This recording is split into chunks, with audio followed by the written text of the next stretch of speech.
할렐루야. 오늘도 오후 찬양 예배 주의 전에 오신 여러분을 환영하고 축복합니다. 우리 옆 사람과 인사합시다. 잘 오셨습니다. 한 번 더 인사합시다. 힘씁시다. 무슨 힘을 써야 되느냐?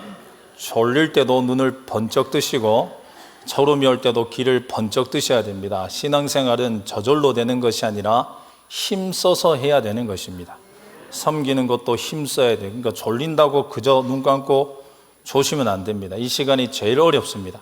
설교를 하는 저도 벌써 졸음이 오려고 합니다. 앉아있는 여러분은 얼마나 졸음이 오시겠습니까? 그러니 저도 힘쓸 테니 여러분도 힘써서 하나님 말씀 앞에 영광 올려드리시기를 간절히 소망합니다. 오늘 말씀 제목은 헌신과 낭비라는 제목입니다. 오늘 말씀의 내용은 어떤 내용이냐? 예수님이 나병 환자 시몬의 집에서 식사를 하던 중에 한 여자가 찾아와 예수님의 머리에 이 향유 옥합을 깨트리는 사건입니다.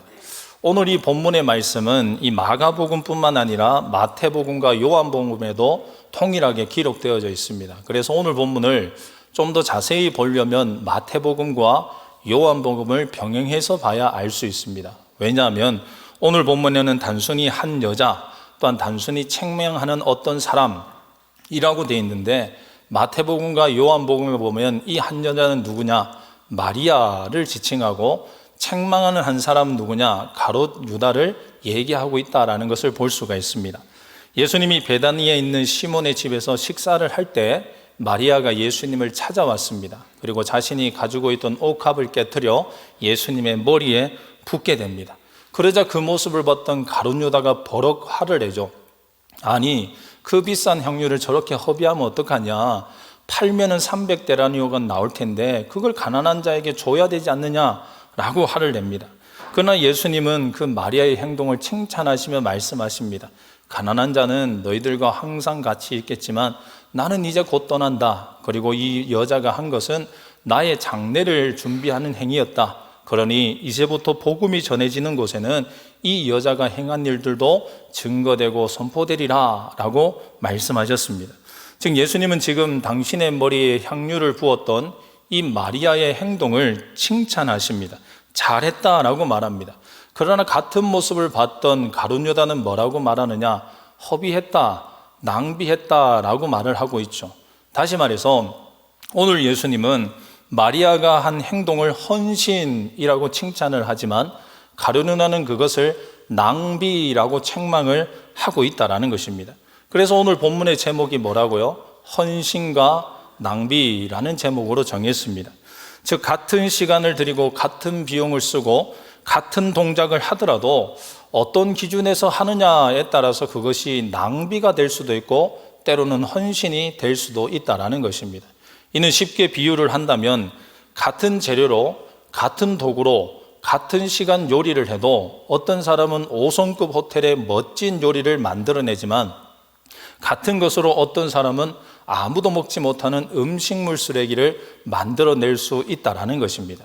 그래서 저는 오늘 이 본문 말씀을 통해서 이 헌신과 낭비를 기준하는 기준점이 뭔가, 무엇을 통해 헌신이라고 하고 무엇을 통해 낭비라고 기준하느냐 하는 것을 통해서 우리도 어떻게 행동해야 낭비하지 않는 헌신하는 삶을 살 수 있을까 하는 것을 말씀으로 함께 알아보도록 하겠습니다. 자, 그렇다면 헌신과 낭비의 기준이 되는 것은 뭐냐? 오늘 세 가지로 보겠습니다. 몇 가지로요? 세 가지로 봅니다. 첫 번째는 이렇습니다. 같이 한번 읽어볼까요? 첫 번째 화면을 보면서요. 첫째, 시작. 대상, 누구를 위한 것인가? 라는 것입니다. 당시 여인들은 결혼을 할 때 결혼지참금이라는 것을 가지고 갔습니다. 그러나 그 결혼지참금은 여유가 있는 사람들이야 부모님이 도와줘서 할 수 있었지만 여유가 없는 사람들은 어릴 때부터 차곡차곡 모아와야 됐습니다. 근데 그걸 어떻게 모았느냐? 바로 오늘 마리아가 부었던 향유를 통해 모았습니다. 향유를 한 방울 한 방울씩 모아서 그것을 가득 채워지면 결혼 때가 되어서 그것을 팔아서 돈으로 바꿔서 그것을 가지고 결혼지참금에 썼다라고 얘기를 하고 있습니다. 그래서 오늘 본문에도 마리아가 예수님께 부어드린 향유의 값어치를 얼마라고 말하느냐? 300데나리온이라고 말합니다.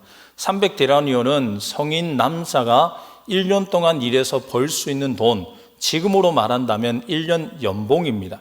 그래서 대략 계산해 보더라도 이 마리아가 예수님께 부어드렸던 이 향유의 값어치는 4천만 원에서 5천만 원 정도 되는 값어치다라고 말을 할 수 있습니다. 그렇다면 왜 마리아는 오랜 시간 동안 모아왔던 값비싼 결혼을 위해 준비했던 이 향유를 예수님 머리에 부어드렸을까? 물론 예수님은 좋게 해석을 하셨죠. 이 여인이 나의 장례를 준비하기 위해서 이렇게 했다라고 말입니다. 그러나 정말 마리아가 그것을 위해서 했을까? 저는 아니다라고 생각을 합니다. 왜냐하면 마리아는 예수님이 돌아가실 것이다 라는 것을 알지 못했습니다. 그렇다면 왜 마리아는 이렇게 예수님께 그 값비싼 향유를 부어드렸을까? 그 이유는 단 하나, 예수님이기 때문이다 라고 말을 할 수 있습니다. 즉 마리아는 자신을 구원하신 주님 대신 예수님께 자신의 모든 것을 드렸다라고 말을 할 수가 있는 것이죠. 그렇습니다. 주님은 우리를 구원하시고 우리를 살리신 우주 만물의 주인이신 줄 믿습니다. 그렇게 그 주님께 드리는 것은 이유가 없습니다. 어떤 것을 드리느냐, 얼만큼 드리느냐, 이유가 없이 그저 드리면 되는 것입니다. 그리고 그 주님께 드리는 것은 선택이 아니라 당연한 것입니다. 그리고 결코 낭비가 아니라 당연히 드려야 마땅한 것이다 라고 말을 할 수가 있죠. 이는 쉽게 비유한다면 자녀가 부모에게 효도하는 것이 선택입니까? 당연한 것입니까? 당연한 것입니다. 왜냐하면 부모에게 태어났고 부모의 도움을 받아서 자랐기 때문에 자녀는 효도를 선택하는 것이 아니라 당연히 해야 되는 것입니다.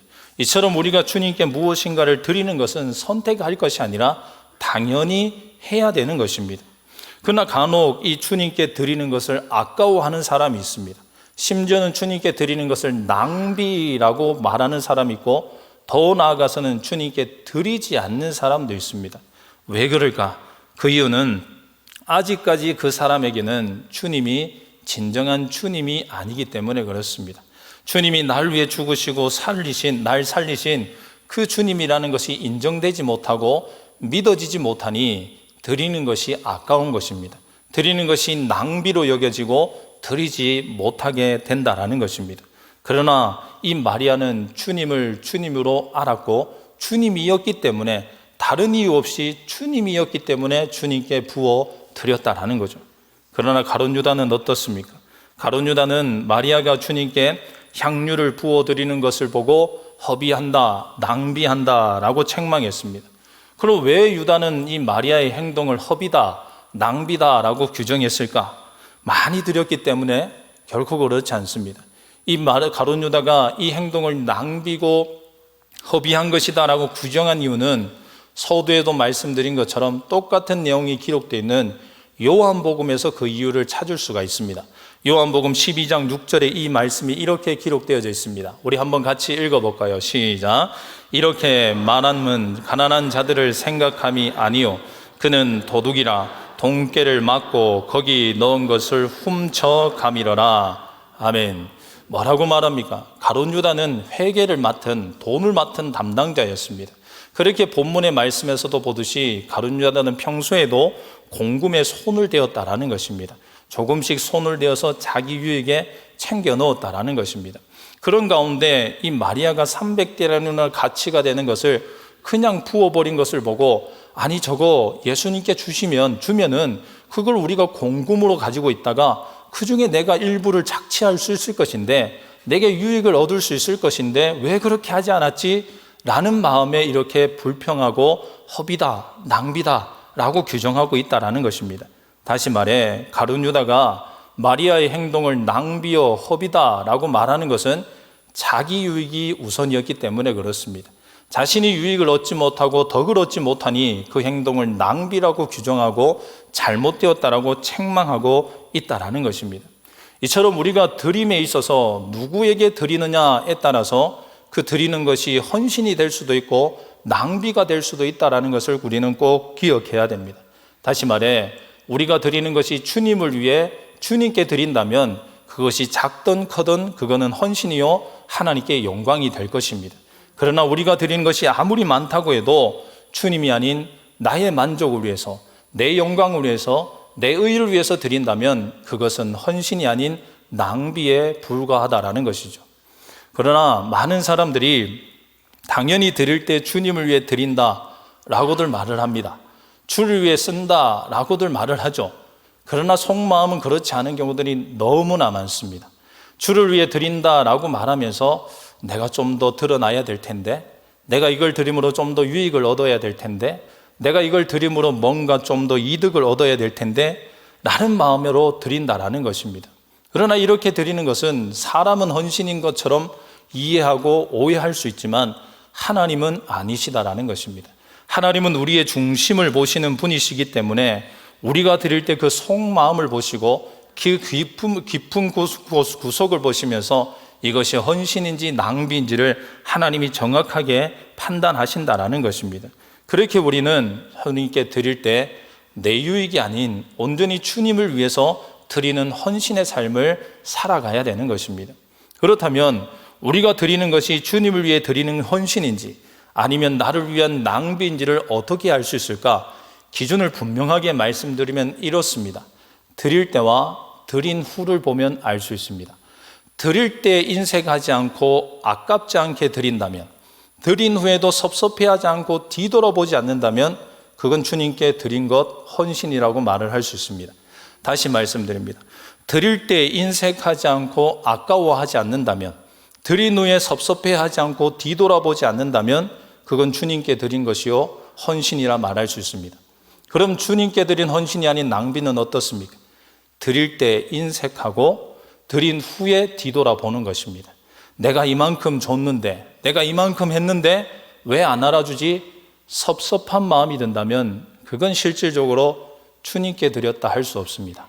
나를 늘어내기 위한 나의 영광을 위해서 드린, 이용한 것이다 라고 밖에는 말을 할 수가 없습니다. 이제 우리의 삶을 돌이켜 보아야 됩니다. 수십 년 동안 수많은 재정을, 수많은 시간을, 수많은 노력을 주님을 위해 드렸다라고 착각하고 살았지만 돌이켜보면 드리지 못한 것이 더 많지 않겠습니까? 드리고도 섭섭해했던 적이 얼마나 많습니까? 저도 여러 교회를 사역하면서 이런 경우들을 참 많이 봅니다. 헌금을 많이 하고 사역에 많이 동참하고 열심히 노력하고 애쓰는데 뒤돌아서서 섭섭해하는 사람들을 많이 봤습니다. 그건 주님을 위해 드린 것이 아닙니다. 나를 위해 쓴 것이고 그것을 이용한 것에 불과하다라는 것입니다. 이제 이 기준을 우리가 명확하게 잡아서 이제 우리가 주님께 온전히 드림으로 낭비하지 말아야 됩니다. 우리에게 주어진 시간은 우리가 얼마나 남았는지 아무도 모릅니다. 그러나 그 남은 시간 동안 결코 이제는 낭비해서는 안 됩니다. 온전히 주님께 헌신하기 위해서 마음껏 드리고 드린 후에 뒤돌아보지 않고 섭섭해하지 않는, 그래서 하나님께 마음껏 드려 헌신의 삶을 살아가는 저와 여러분 되시기를 간절히 소망합니다.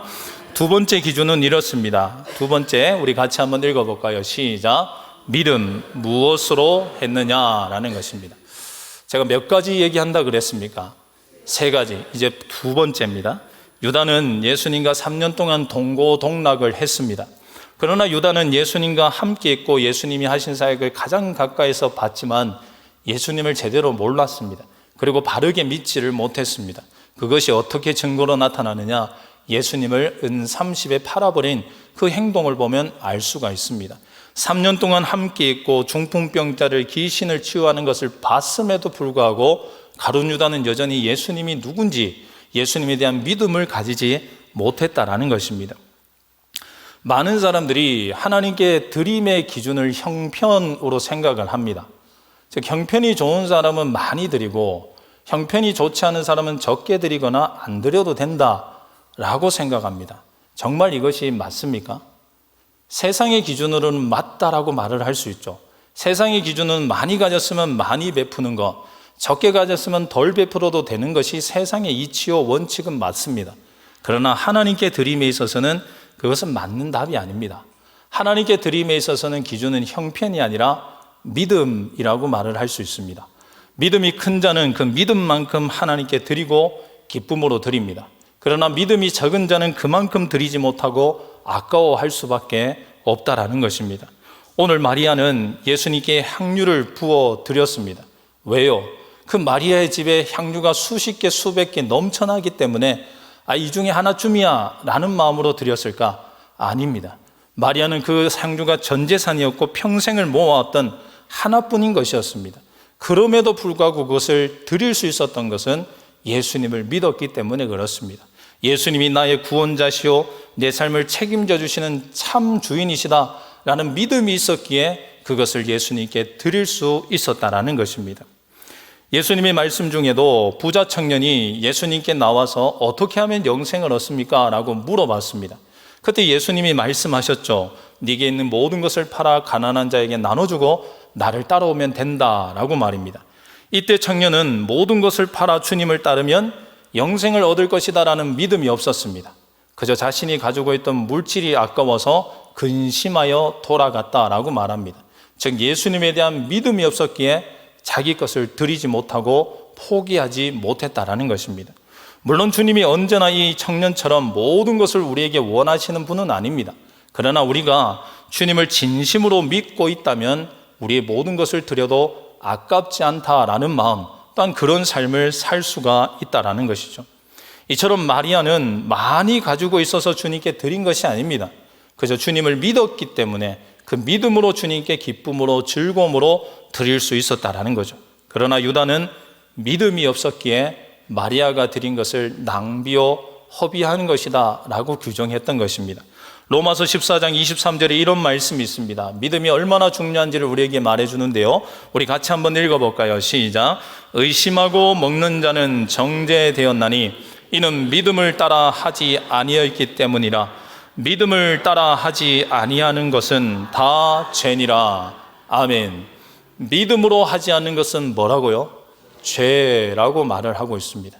아무리 큰 일을 하고 아무리 많은 일을 하고 아무리 오랜 시간에도 믿음 없이 하면은 그건 잘못하는 것입니다. 작은 것을 할지라도 적게 드릴지라도 조금만 할지라도 믿음으로 할 때 그것을 주님이 기뻐하시고 받으신다라는 거죠. 창세기 4장에도 가인과 아벨의 제사 이야기 잘 아시지 않습니까? 둘이서 제사를 드렸지만 하나님이 제사를 받은 제사는 아벨의 제사입니다. 그럼 왜 가인의 제사는 받지 않았느냐? 어떤 이는 이렇게 해석합니다. 가인은 곡식을 드렸고 아벨은 양을 드렸기 때문이다. 그건 잘못된 해석입니다. 성경에서는 분명히 왜 아벨의 제사만 받으셨는지에 대한 답을 알려주고 있습니다. 히브리서 11장 4절에 그 답이 나오는데요. 한번 같이 읽어볼까요? 시작.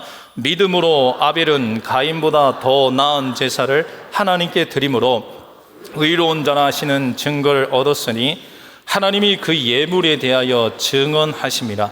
그가 죽었으나 그 믿음으로써 지금도 말하느니라. 아멘. 무엇이라고 말합니까? 왜 하나님이 아벨의 제사를 받았다고 말하죠? 믿음으로 드렸기 때문에 받으셨다라는 것입니다.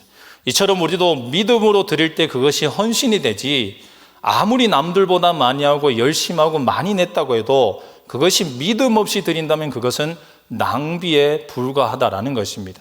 내가 이것을 드려도 주님은 내 삶을 책임져 주실 것이다. 내가 이 시간을 써도 하나님은 내 시간을 채워주실 것이고, 비록 그렇게 하지 않을지라도 나는 나의 구원자 되시는 주님께 드리겠노라 라는 그 믿음으로 행하고 드려야 그것이 진정한 헌신이요 주님이 기뻐 받으시는 제물이 된다라는 것입니다.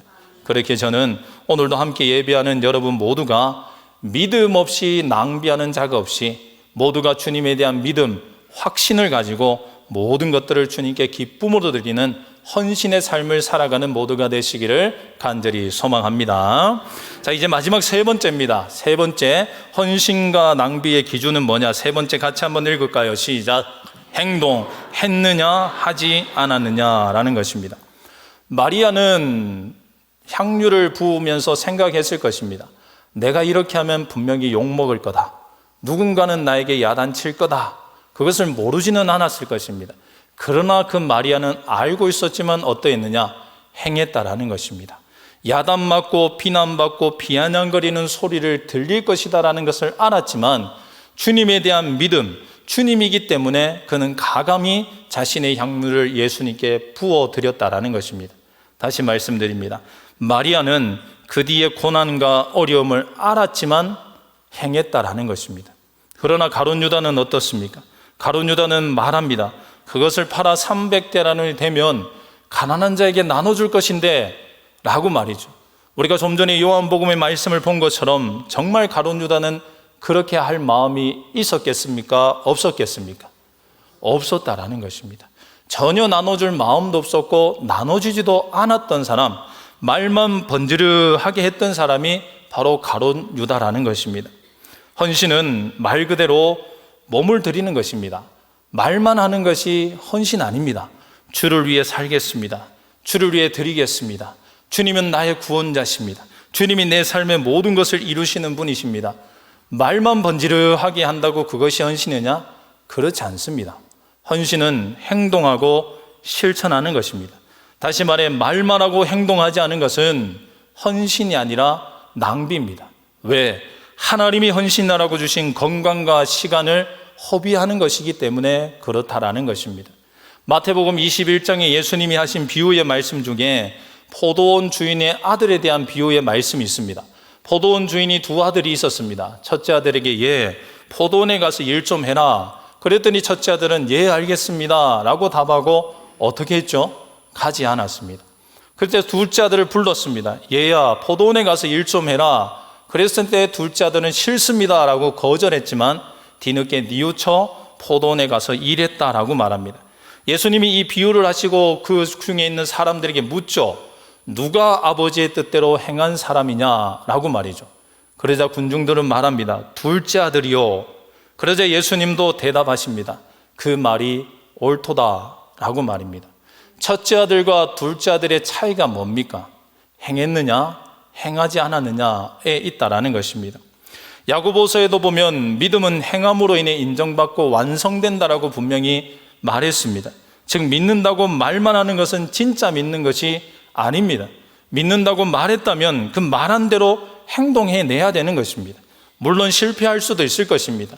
넘어질 수도 있을 것입니다. 사람들에게 비난받을 수도 있을 것입니다. 그러나 말한 대로 믿는 대로 행동하는 그 자체가 믿음이다라는 것을 우리는 잊지 말아야 되는 것입니다. 그렇게 우리는 주님이 나의 모든 것이고 주님만이 나의 구주시다라는 말만 해서는 안 됩니다. 행동으로 보이셔야 되는 것입니다. 주님을 위해 행동으로, 삶으로 나타내야 된다라는 것입니다. 그렇다면 우리가 어떻게 주님을 나의 구주다라고 믿는 믿음을 실천으로 보여줄 수 있을까? 그 방법은 하나밖에 없습니다. 주님께 드려야 되는 것입니다. 드리지 않고 어찌 주님을 믿는다라고 말할 수 있습니까? 물질을 드리고 시간을 드리고 건강을 드리고 삶을 드려야 됩니다. 드리지 않으면 결코 믿고 있다라고 인정받을 수가 없다라는 것입니다. 우리는 이미 수차례 수백 번 하나님께 헌신하겠다라고 고백해 오지 않았습니까? 그러나 그것이 고백에 불과할 뿐 행해지지는 않은 적이 얼마나 많습니까?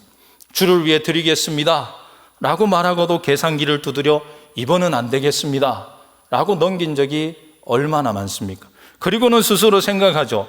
그래도 나는 고백했다. 그래도 나는 헌신하려는 마음을 먹었다. 그것은 우리들끼리야 아이고 잘했다 칭찬 들을 수 있지만 하나님은 그렇지 않다라는 것입니다.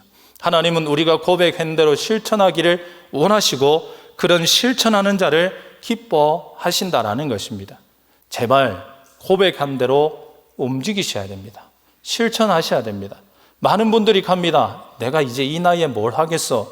그 나이가 무슨 문제입니까? 주님 앞에 헌신하는데 나이가 무슨 문제가 있습니까? 기도하는데 나이가 무슨 문제가 있습니까? 헌신하는데 나이가 어떤 문제가 있습니까? 아무 문제가 없습니다.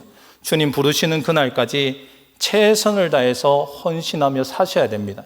저는 나이 많이 드신 분들한테는 더더욱 강조하며 말씀드립니다. 이제 주님 앞에 서실 날이 더 얼마 남지 않았습니다. 그 남은 기간 동안 더 힘쓰셔야 됩니다. 끈을 늦추지 마십시오. 방심하지 마십시오. 언제 넘어질지 모릅니다.